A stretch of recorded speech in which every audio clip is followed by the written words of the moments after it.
नमस्कार, आप देख रहे हैं मारवाड़ का नंबर 1 चैनल झिलको बीएमआर और बात करते हैं इसलिए राजस्थान प्रदेश की आज की बड़ी खबरों की।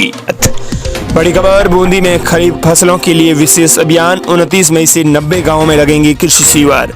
किसानों को मिलेगी नई तकनीकों की जानकारी। किसानों के लिए विकसित कृषि संकल्प अभियान का आयोजन 29 मई से 12 जून 2025 तक किया जाएगा। यह अभियान कृषि विज्ञान केंद्र के नेतृत्व में संचालित होगा। संयुक्त निदेशक कृषि महेश कुमार शर्मा ने बताया कि इस अभियान में कृषि उद्यान और कृषि विपणन विभाग के अधिकारी भाग लेंगे। प्रतिदिन 2 दल बनाकर 100 गाँवों में शिविर लगाई जाएंगी। इन शिविरों में कृषि वैज्ञानिक किसानों को खरीफ फसलों की नवीनतम जानकारी देंगे। अगली बड़ी खबर, राजस्थान में पंचायत स्तर पर लाइब्रेरी बनेंगी। सबसे ज्यादा ई लाइब्रेरी नागौर जिले में होगी। इंटरनेट की मिलेगी सुविधा। राज्य में प्रतियोगी परीक्षाओं की तैयारी कर रहे ग्रामीण अंचल के युवाओं को अब लाइब्रेरी के लिए दूर नहीं जाना पड़ेगा। उन्हें पंचायत स्तर पर आधुनिक लाइब्रेरी सुविधा उपलब्ध करवाई जाएगी। पहले चरण में प्रदेश में 2126 ग्राम पंचायत स्तर पर अटल ज्ञान केंद्र बनाए जाएंगे। इसमें युवाओं को ई लाइब्रेरी उपलब्ध करवाई जाएगी। उसके बाद चरणबद्ध तरीके से पंचायतों में इसका विस्तार किया जाएगा। सरकार ने यह केंद्र खोलने के लिए गाइडलाइन निर्धारित की है। इसके तहत ये 3000 से अधिक जनसंख्या वाले पंचायत मुख्यालयों में ही अटल ज्ञान केंद्र स्थापित किए जाएंगे।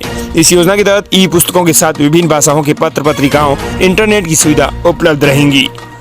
अगली बड़ी खबर, राजस्थान में कोरोना के 9 नए केस। जयपुर में 7 मरीज मिले। जोधपुर में 16 साल का बच्चा मिला पॉजिटिव। अब तक 32 केस सामने। राजस्थान में कोरोना की जांच शुरू होने के साथ ही केस भी बढ़ने लगे हैं। पिछले 24 घंटे के दौरान पूरे राज्य में 9 नए केस डिटेक्ट हुए हैं। इनमें से 7 केस राजधानी जयपुर में आए हैं, जबकि 2 केस जोधपुर एम्स में मिले हैं। विभाग ने इन सभी की जांच के बाद इनकी सैंपल जीनोम सीक्वेंसिंग के लिए भिजवा दिए हैं। हेल्थ डिपार्टमेंट से मिली रिपोर्ट के मुताबिक जोधपुर एम्स में 2 केस के अलावा जयपुर के स्वामी मानसिंह हॉस्पिटल में 2 और जयपुर के 2 निजी डायग्नोस्टिक सेंटर पर 5 केस सामने आए हैं। अगली बड़ी खबर, राजस्थान सरकार केवल फरमान, भाषण और भ्रमित करने में व्यस्त। हनुमान बेनीवाल के बाद जमकर दहाड़े गोविंद सिंह डोटासरा। राजस्थान की सियासत में एक बार फिर एसआई भर्ती परीक्षा को लेकर बयानबाजी का पारा सट गया है। कांग्रेस प्रदेश अध्यक्ष गोविंद सिंह डोटासरा ने भाजपा सरकार पर तीखा हमला बोलते हुए उसे युवाओं के भविष्य से खिलवाड़ करने वाली सरकार बताया है। डोटासरा ने अपने सोशल मीडिया हैंडल्स ट्विटर पर सीधे भाजपा सरकार को निशाने पर लिया और लिखा, एसआई भर्ती परीक्षा भाजपा सरकार 1.5 साल बाद भी कोई निर्णय नहीं ले पाई। निर्णय लेने में मुखिया जी की असक्षमता और अयोग्यता साफ झलक रही है। अगली बड़ी खबर, राजस्थान में राजधानी को मिलेगी रफ्तार। श्रीमती मृदुला शर्मा जयपुर मेट्रो फेज 2 के लिए डीपीआर को दी मंजूरी। राजस्थान के सूबे के मुख्यमंत्री मृदुला शर्मा ने जयपुर मेट्रो फेज 2 की विस्तृत परियोजना रिपोर्ट यानी डीपीआर को मंजूरी देकर केंद्र सरकार को भेज दिया है। केंद्रीय आवास एवं शहरी मामलों के मंत्रालय द्वारा डीपीआर को मंजूरी दिए जाने के बाद परियोजना का निर्माण कार्य शुरू हो जाएगा। अगली बड़ी खबर, राजस्थान 10वीं बोर्ड का परिणाम आज। 11 लाख स्टूडेंट्स का इंतजार होगा खत्म। 22 मई को घोषित किया था 12वीं का परिणाम। आरबीएसई की ओर से 10वीं का रिजल्ट बुधवार 28 मई को घोषित किया जाएगा। दरअसल आपको बता दें कि इसके साथ ही 11 लाख स्टूडेंट्स का इंतजार है वो खत्म हो जाएगा। बोर्ड 12वीं आर्ट्स, साइंस और कॉमर्स का रिजल्ट 22 मई को घोषित कर चुका है। शिक्षा मंत्री मदन दिलावर आज परिणाम जारी करेंगे। वे शाम 4 बजे कोटा कलेक्टर कार्यालय से वीडियो कॉन्फ्रेंसिंग के जरिए अजमेर बोर्ड से जुड़कर परिणाम जारी करेंगे। अगली बड़ी खबर, नेशनल हाईवे पर रोडवेज बस और ट्रेलर की टक्कर, 3 की मौत, 27 यात्री घायल। जयपुर से दिल्ली जा रही थी बस, एक तरफ का पूरा हिस्सा डैमेज। नेशनल हाईवे 48 पर हरियाणा रोडवेज की बस और ट्रेलर की टक्कर में 2 महिला सहित 3 लोगों की मौत हो गई। साथ ही 27 यात्री घायल हैं। पुलिस के अनुसार हाईवे पर खड़े ट्रेलर को हरियाणा रोडवेज की तेज रफ्तार बस ने पीछे से टक्कर मार दी। टक्कर इतनी जबरदस्त थी कि बस का ढेर भी साइड का पूरा हिस्सा क्षतिग्रस्त हो गया। अगली बड़ी खबर, राजस्थान में बता दें कि पारा 46 डिग्री के पार। बाड़मेर जैसलमेर में चली लू। सीकर में तेज गर्मी से झील सूखी। 15 जिलों में आज आंधी और बारिश का अलर्ट। राजस्थान में आंधी बारिश का दौर धीमा पड़ने के बाद अब गर्मी तेज हो गई है। बाड़मेर, जैसलमेर और फलोदी में मंगलवार को अधिकतम तापमान 45 डिग्री सेल्सियस से भी ज्यादा दर्ज हुआ है। इन शहरों में दिन के साथ रात में भी तेज गर्मी रही है। मौसम विशेषज्ञों ने बताया कि राज्य में अगले 3 से 4 दिन इसी तरह की गर्मी रहने की संभावना है। 29 मई से हीटवेव से थोड़ी राहत मिलने की उम्मीद है।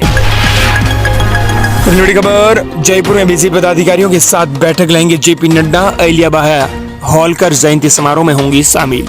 बीजेपी के राष्ट्रीय अध्यक्ष जेपी नड्डा 1 दिवसीय दौरे पर 31 मई को जयपुर आ रहे हैं। राजस्थान में संगठनात्मक फेरबदल के बीच नड्डा का जयपुर दौरा बना है। जेपी नड्डा 31 मई को दोपहर 12 बजे जयपुर पहुंचेंगे। राजस्थान में बीजेपी सरकार बनने के बाद जेपी नड्डा पहली बार जयपुर आ रहे हैं। इससे पहले जेपी नड्डा विधानसभा चुनाव प्रचार के दौरान जयपुर आए थे। अगले खबर, राजस्थान में इन परिवारों को मिली बड़ी राहत, भजनलाल सरकार ने दी बड़ी सौगातें। दरअसल आपको बता दें कि भजनलाल सरकार के जारी आदेश में कहा गया है कि यदि राशन डीलर की मृत्यु 60 वर्ष से अधिक आयु में हुई है तो ऐसे प्रकरणों में एक बार की शिथिलता मिलेगी।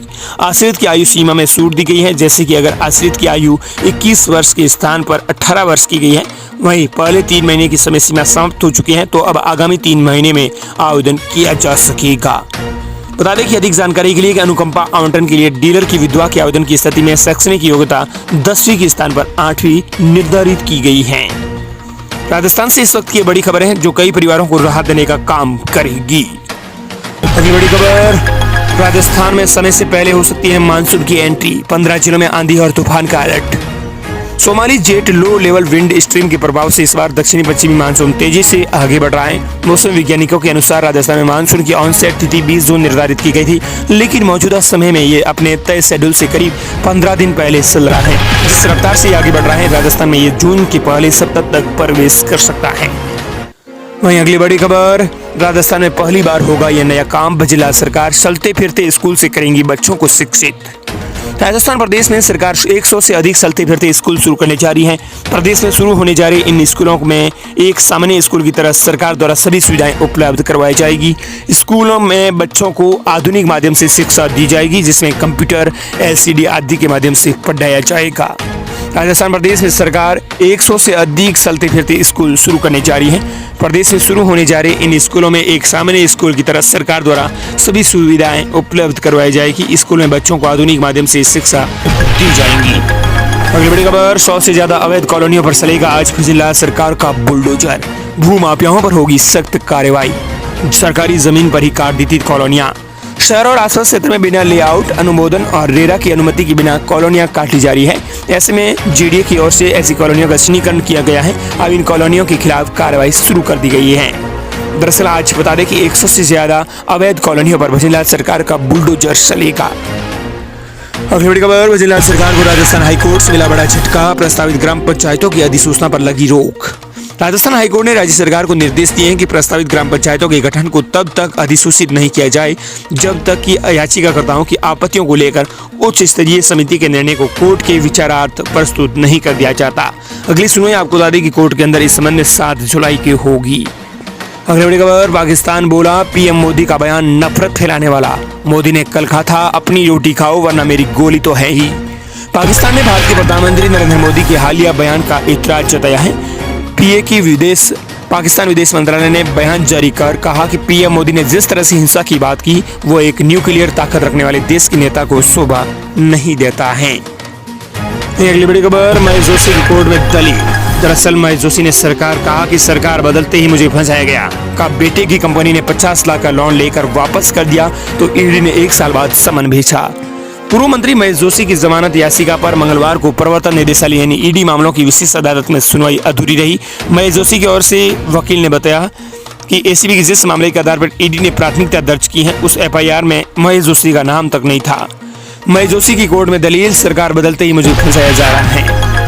वहीं अगली बड़ी खबर, बैल से खेती करने वालों की बल्ले बल्ले, हर साल इतने रुपए डालेगी खाते में सरकार।